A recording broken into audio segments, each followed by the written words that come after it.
Super Smash TV is a game set in 1999 where television game shows have gone to the extreme of offering big prizes at the risk of being killed.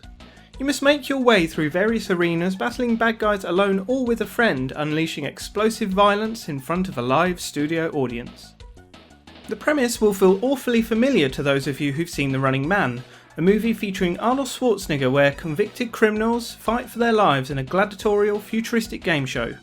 Interestingly, the film was based on a novel by Stephen King of the same name and published under the pseudonym of Richard Bachman back in 1982. For those of you wondering why I chose to review the Super Nintendo version, it all comes down to the controls. The Sega Genesis and Mega Drive's 3-button layout just isn't well suited to this game.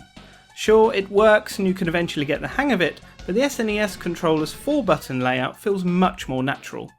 The D-pad on the left controls player movement, whilst the A, B, X and Y buttons control the direction of fire and is much more faithful to the arcade original's dual stick control method. In terms of gameplay, it's fairly straightforward. You must battle your way through 3 stages, each with multiple rooms and a boss at the end. There are different paths you can choose and secret bonus rooms to discover which aren't shown on the map screen. Along the way you must fight hordes of enemies, picking up as many prizes as possible, such as gold bars, VCRs and toasters, which get totalled up at the end of each stage, comparing against your friend if you're playing in co-op. There's also numerous power-ups for your weapons, shield and movement speed to help you blitz through them quicker, turning the bad guys into a fine paste.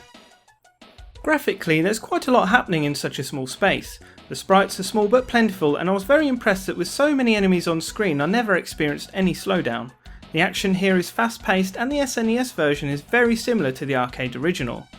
In terms of music, it does the job, but it didn't particularly blow me away. I was pretty impressed with the digitised voice samples though and the sound effects. There's a lot of shooting and explosions, so I guess the music didn't matter too much. Super Smash TV is pretty tough on all 3 difficulty settings. The easy mode is just a shortened version of the game featuring only the first stage with a few less enemies, so you'll need to play it on normal or hard to get the full experience. In all the years I've had this game, I've never gotten around to finishing it.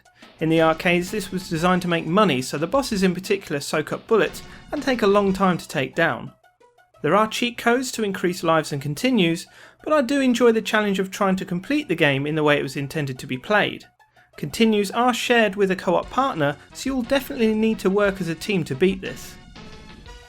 Some people may find the gameplay to be a little repetitive as there's not a great deal of variety in the level design, enemies or anything along the way to really mix it up. It was designed to be a claustrophobic, adrenaline fueled action game and I personally feel they succeeded. In my opinion, this is an incredibly enjoyable arcade style co-op game which should belong in everyone's collection. It's simple, addictive and challenging, and a great title to come back to every now and then for a quick playthrough with a friend to see how far you can get. That's all for this video, so please like, share and subscribe if you enjoyed it. If you're a fan of the game or would like to know more, please let me know in the comments below, and as always, thanks for watching and I'll see you in the next video. I'd buy that for $1.